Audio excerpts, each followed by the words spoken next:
Welcome back to Tales from the Veil. Tonight, we journey into a story whispered on the wind, a tale of the witch who owned the moonless night. In the heart of a shadowed forest, where the oldest trees twist like ancient bones, lived a woman named Morwena. The villagers in the valley below called her a witch, a creature of darkness who danced with spirits when the moon was hidden. They said she could command the shadows and that the starless sky was her personal domain. But the truth, as it often is, was far more complex. Morwena wasn't born a witch. She was made one by sorrow. Years ago, she had a daughter, Alara, whose laughter was like the chiming of silver bells. Alara was fascinated by the night sky, especially the new moon, which she called the sky's secret smile. One moonless night, Alara wandered too deep into the woods, chasing the flicker of fireflies, and was never seen again.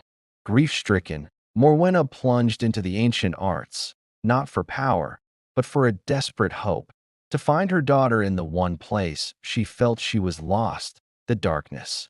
She learned to read the patterns in the wind, to understand the language of the rustling leaves, and to see not with her eyes, but with her heart.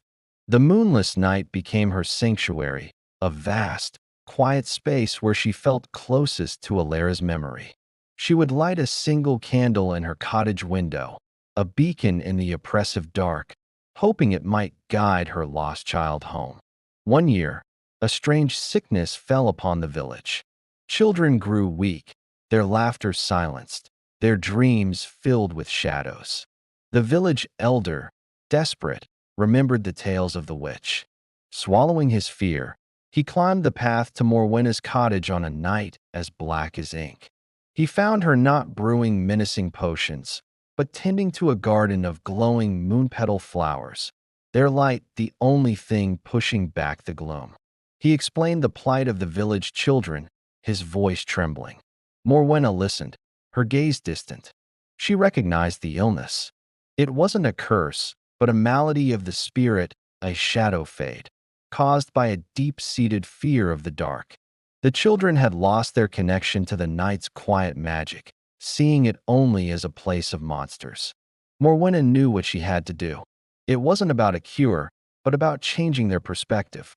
She descended to the village, her presence causing shutters to slam and doors to bolt. But she didn't stop. In the center of the village square, she began to tell a story, not of monsters, but of the night's gentle embrace.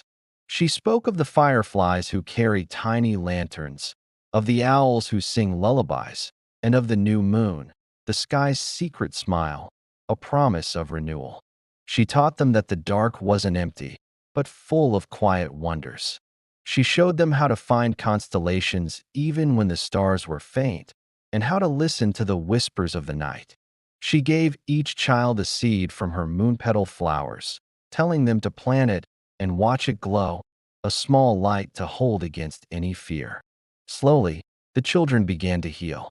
Laughter returned to the village, not just in the sunlit day, but in the twilight hours too. They no longer feared the moonless night.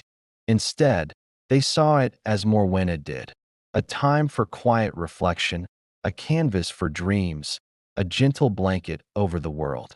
Morwena never found her Alara, but in saving the village children, she found a new purpose.